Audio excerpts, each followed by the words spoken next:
Hi, my name is Laura Simpson, and welcome to the Side Door Sit Down. Today we have Khari Wendell McClelland, and he is joining us from Vancouver, British Columbia.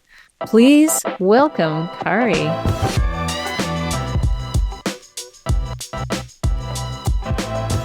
Good to see you, Laura. So nice to join you from coast to coast today.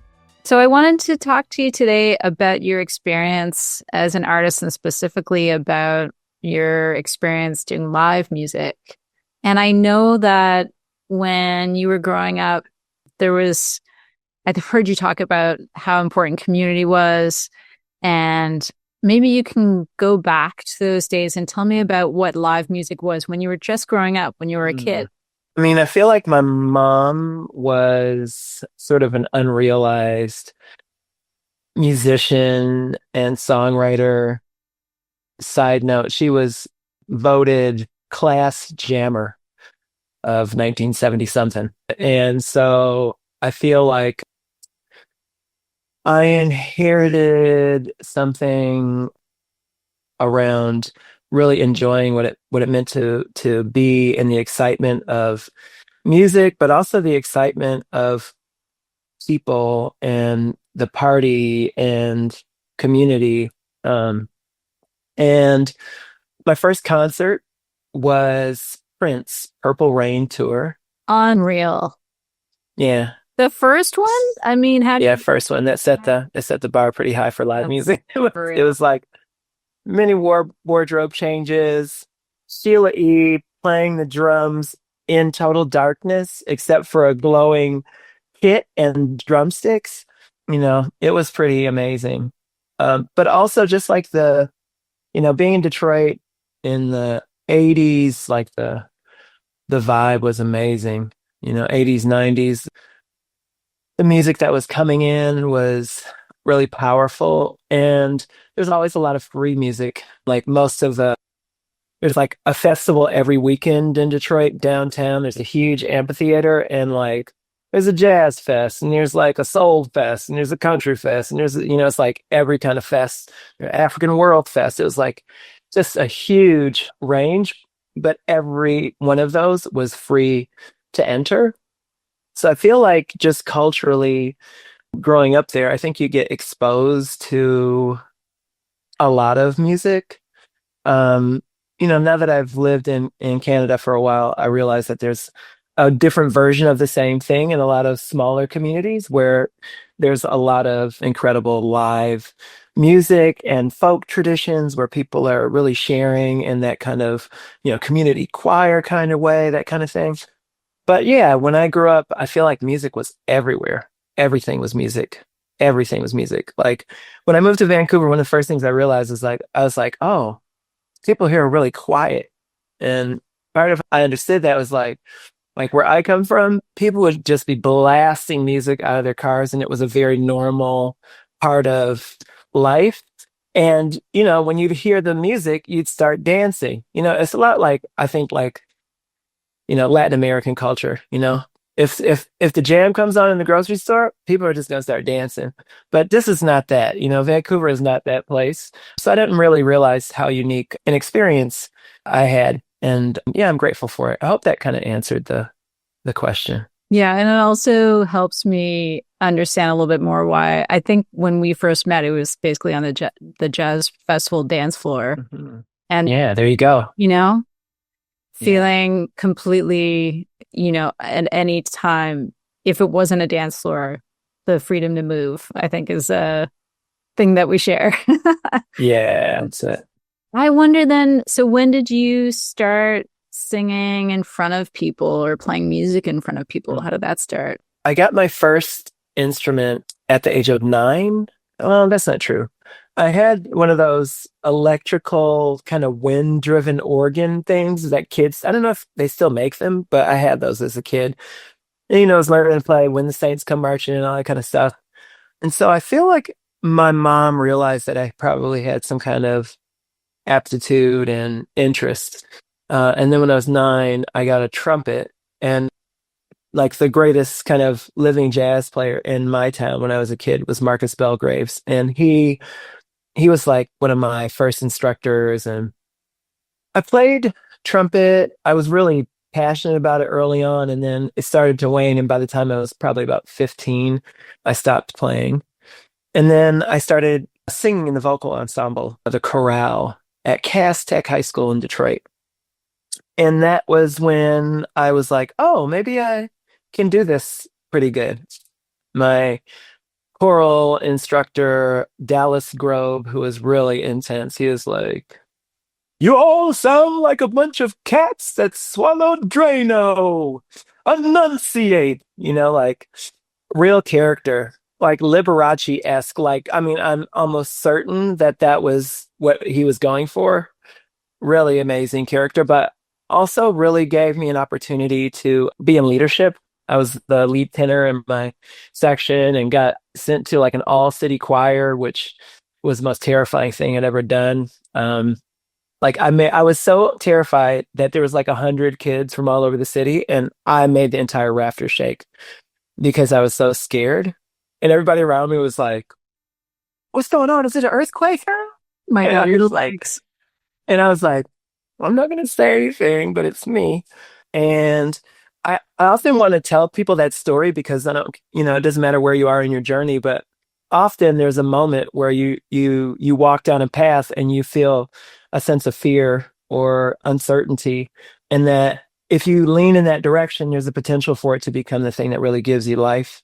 And so, yeah, I started singing a lot in high school in that kind of way where you're practicing and really doing stuff around that.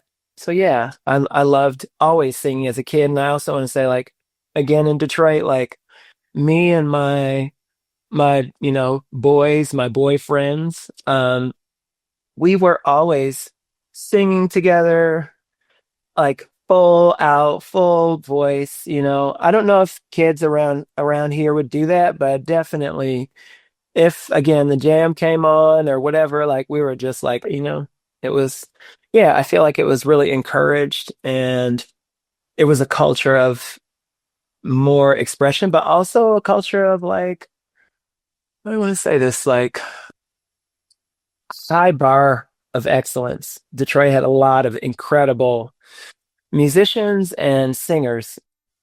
And I feel like it wasn't until I moved to BC that I really started to feel like, oh, the thing that is me also can have a place and take up space and create something beautiful, even if it isn't exactly the thing that was the thing where I was from. Hmm. Yeah. And what do you think you got from it early on? Like what was the thing that motivated you to keep getting up on that stage and overcome your fear? Well, I'm somebody who has ADHD, but also I'm somebody who I think is really driven by passion. And so it's actually, if I'm compelled by something, it's hard to stop me from doing it. And I think maybe what was compelling about it is what it felt like in my body more than whatever. I wasn't somebody who was initially drawn to performance. I was initially drawn to what it felt like to be inside myself while I was singing. So I think that's probably the number one thing that's propelled me, and it continues to be that thing. I sing in a band called the Sojourners, and whenever we're doing harmonies together, I often just feel like something psychedelic, almost like I feel like I'm just transported to some other place, and I feel a sense of healing inside of it. The last time that we performed was at the Vancouver Folk Fest this year, and yeah, I'm almost feeling tearful as I think about it. The way that it moves me, the way that it helps me to feel held by something larger than myself. And yeah, whether there's like some kind of argument that I'm thinking about or some kind of tension that's going on, it just all goes away. It all goes away. And something beautiful replaces it. Better perspective. Yeah. Oh, yeah, that's amazing. And I wonder, like I can kind of imagine that inside feeling, but what is the outside? What do you think the outside conditions, like, do you need certain conditions to be met to let yourself get there? Like, What is kind of like your ideal situation for singing? Yeah, yeah. I just played it. I just played the best show of my life. I really believe this. I could feel the potency of myself inside of what was happening. I think there was a context so one thing I would say is I think I'm also a professional facilitator and a lot of and I use the arts and music and singing as part of that work. And I think a big part of what I'm trying to get across to people is that there isn't just one way to be, and that, every single body is actually a resonating chamber. And so it would, absolutely be weird if we all sounded the same and be unimaginable, and it just isn't possible. And so, the different timbre of different people's voices, even in a community choir situation, it's so beautiful, children, the whole community singing. And so I think that is, a big driver inside of what's ideal for me is that kind of feeling, the feeling of it being community. So I played the Vogue in Vancouver maybe 3 weeks ago or something like that. I was playing a show with my friend Cosmo Sheldrake, who has been a rising star and from London, and we have this relationship that goes back many, many, many years. And so part of it, I think, was that he was there and I was supporting him. And I was just I got a lot of love for him, and I felt a lot of love inside of the crowd for this person that I love. And so it was in a lot of community that we share over many years.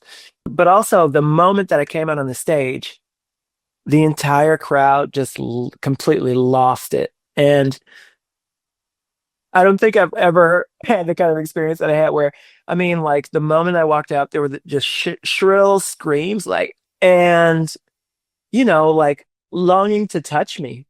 Wow. And part of what I see inside of that is there was an immediate intimacy with the crowd. They didn't feel like cynical strangers. It was clear that they wanted to go for a ride. And, the moment that I opened my mouth, I just felt a kind of command and a kind of ease and a sense of clarity in the lyric and in the melody and a playfulness in my body, that same playfulness that you met me with at the Jazz Fest in Halifax. That same kind of flow and energy was present throughout the performance. And wow, they were just and I had people who'd seen me for years and years and seen number of different iterations of my thing. And they were like, yeah, that's definitely the most, realized I've ever seen you. And that was really nice to feel at 51, to feel as a parent who isn't performing nearly as much, doesn't tour in the same way anymore.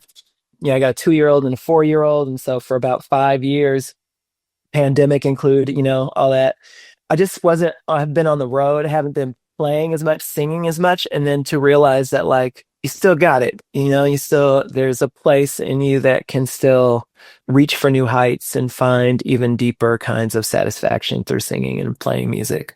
That's so beautiful. I was going to ask you in terms of chapters of your life where you've been with live music, but now I'm realizing it's not a linear path. It feels like you've gone and done things and you've come out and then you've tried something else, but you've come back to do your own solo thing. You've done big projects and that sort of thing, but you never have quite closed those chapters. Those chapters never quite closed. So can you tell me a little bit about the timeline and how, the bands that you've been in, stuff like that, and sort of Sure. why you keep coming in and out of some of those versions of yourself? Totally. When I first moved to Vancouver is when I started playing professionally. And the first band that I was in was an a cappella band with Frazee, Ford, Ora Kogan, and Matt Anderson, but not the Nova Scotia Matt. Yeah, the BC Matt Anderson. We were all in love with 40s, 50s, 60s a cappella and instrumental accompanied gospel quartet music. And so that was like the focus of our thing. And it was short-lived and but also hugely impactful. But we played locally quite a bit. And then through that, I ended up in a rehearsal space with the Sojourners in their original formation. Ron Small was the person who I ended up taking over for. He's no longer with us. Rest in peace, Ron. And like we were in this rehearsal space, and as soon as I heard them, I was like, "Oh, we're a thing like the thing, and they're the thing."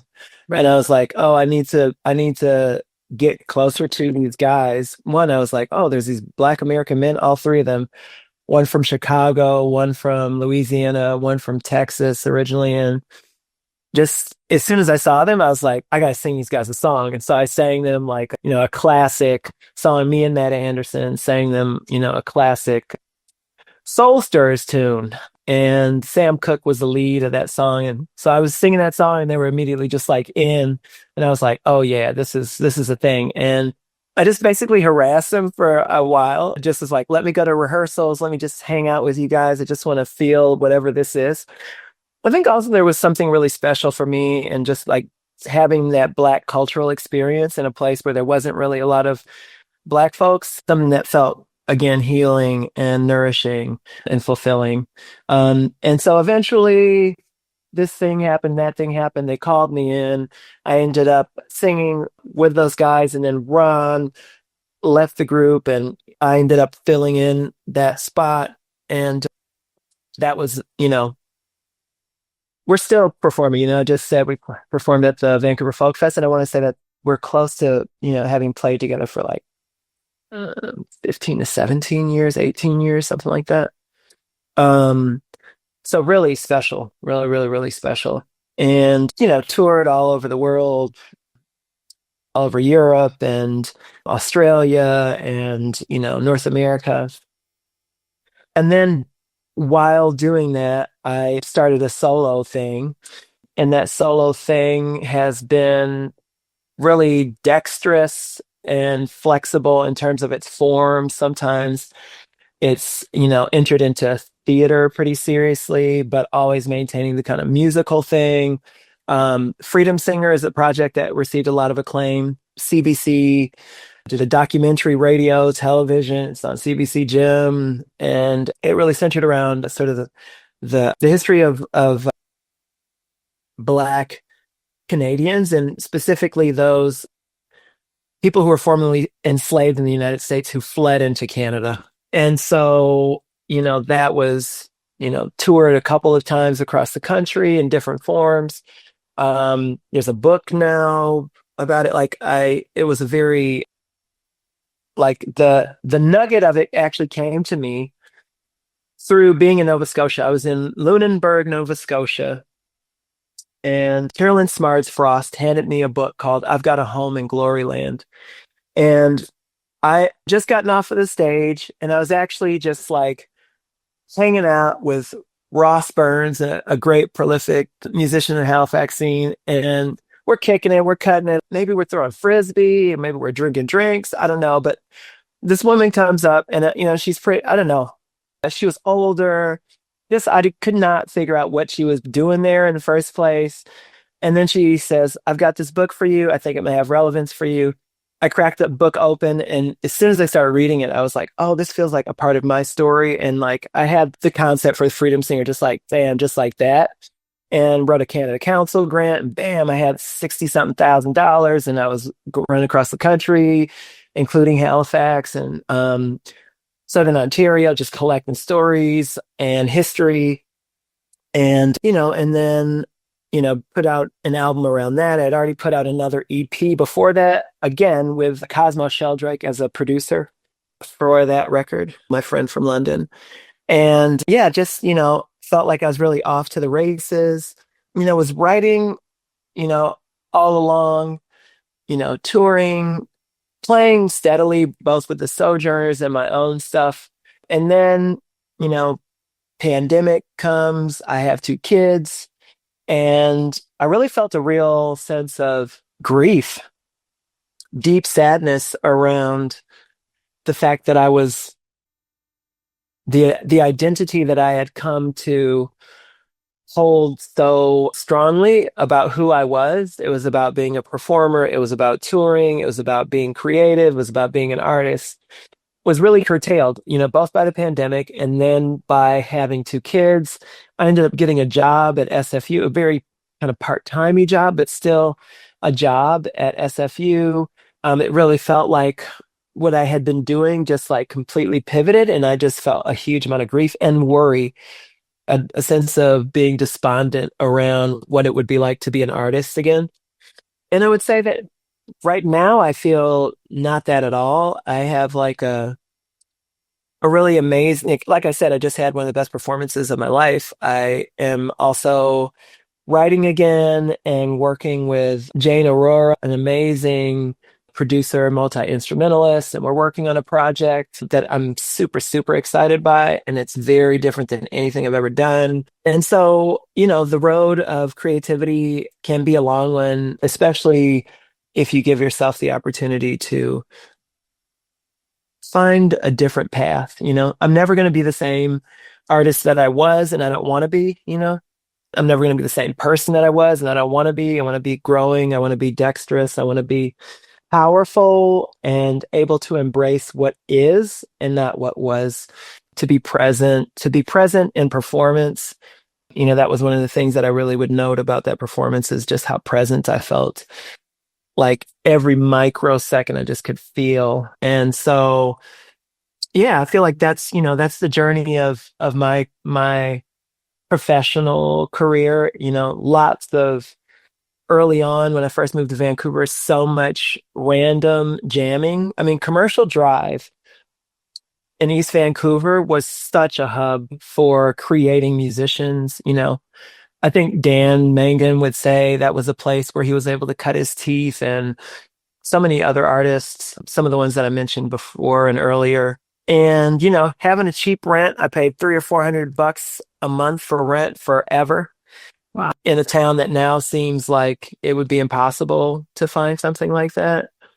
And so, just everybody was randomly jamming. It wasn't even like, now everything has to be set up in a calendar. You got to invite somebody and you got to text them about the thing. And when that's going to, it wasn't like that. It was like, just we would randomly find out through the grapevine about the things that were happening and who was doing what where, and meeting up at somebody's house and jamming until whatever. And then there was a lot of that. So yeah, music in its many phases. Yeah. Yeah. I feel like because you are present, those opportunities appear and you have your eyes open to them. And that helps you kind of feel in your gut like, oh, this is the right thing to do now. Yeah, and I think so. Yeah. And so tell me a little bit about, you've had some really great opportunities to be on stage with people and do different kinds of projects. Tell me about the spaces you've been in, the people who run those spaces, and the audiences you've been able to sing for, because I have a theory that can be a real barrier for folks who are looking for to present a certain kind of experience, especially when you're doing a lot of, presenting an experience that is specific to you and your culture. And for you, like, were you able to successfully find those spaces and those people that you wanted to connect with? Or how did that feel in that sense of it? Yeah, I feel like different levels of success in different moments. I feel like opening up for Lauryn Hill at the Queen Elizabeth Theater, also sold out. It feels like sometimes the larger the crowd, the more on I am or amped I am. So there's something about, that show, playing the Burton Cummings Theater with Andra Day. Also another highlight, I think that's probably called a different thing now. But it's that replica of the Chicago Opera House. And the house itself is like, very deep, so that it feels like the audience is all just right there with you, that you can just sing without a microphone and really reach everyone. And then, yeah, I think in terms of like, being a Black artist, trying to bring some of the kinds of artistry or messages that I've had inside of some of the work that I've done has been challenging in different environments. I mean, part of it is that sometimes there's like a cultural gap around my own experience and maybe expectations. You know, if you go and tour in Germany, nobody's ever going to say anything while you're performing. Nobody's going to move while you're performing. Everybody's just going to sit still. And they're going to look at you. And then when the song is over, they're going to go, and then they'll put their hands in their lap again, and then they'll just look at you. And yeah, that's just like the energetic exchange is different. It's not that they're not into it. It's not that they're not feeling it, but you know, it's different. And I would say, you know, there's even a difference from the US to Canada. You know, there's a different way that audiences will often move with people. There's more permission to just yell stuff out, to just start clapping and dancing. And so there can be a mismatch there sometimes. And if I have those kind of expectations. And one of the things that I meant to say earlier is like, you know, in that situation where I was opening for Cosmo, you know, All This Love was in the audience. One of the things that reified for me, and I already knew this and I've said this before, is that audiences don't realize the power that they have. As an audience member, when you shine receptivity and welcoming appreciation and care for what's happening before you, you will get more from that person. 100%. It's, you know, I often think of the analogy of like, you know, when the baby is learning to walk, doesn't matter if they fall down or they fail or whatever, you're like, yeah. Yeah. How many did they? You know, and like that was, you know, when you're in a space with that kind of energy, I also think that's the energy of like the Black church in a lot of ways. Yeah. It's about, yeah, and it's not just that, but it's about a kind of loving, unconditional receptivity and encouragement. Hmm. And a place where you can practice and not be perfect. And so, yeah, I feel like there's something really powerful about the receptivity of and power of audiences to actually enhance what's happening. I think audiences often see themselves as quite passive, but I don't think they realize that actually they have an incredible amount of power to influence what happens in a space. Hmm. Yeah, and then, you know, I would say I've definitely played in places where I've been like, oh, are people actually getting, you know, specifically with the Freedom Singer stuff, it's a lot of stuff about history and feeling like, oh, are people getting it? Is there receptivity to these messages, you know, in all white audiences and different parts of the country where I feel like, oh, is this landing? Like, what's happening right now? And part of it might be my own anxiety or worry around whether or not it's reaching them. And then maybe some of that is real, you know? So yeah, I feel like, you know, I've sung with 2 or 3 people and had, you know, a really exalted experience. And I've sung in front of thousands of people and had incredible experiences, you know? So, you know, part of it again is like, you know, what I'm bringing, but then part of it too is I think how I'm understanding the receptivity of the audience. And yeah, there's, you know, circle songs, singing that kind of form. Also one of my favorite things. Yeah. Yeah. How have you brought it into your facilitation work? Like the live performance element or just singing or that? I would say I don't call it performance in that context. And I would say, yeah, I think both influence each other. Like my facilitation influences my performance, my, you know, singing career influences my facilitation. How I understand that, one is that like I'm really aware of how nervous system regulation happens when people sing together. So, you know, we're more likely to have our heart rates sync up. We're more likely to have our respiratory systems sync up. We're more likely to feel a sense of comfort and relaxation.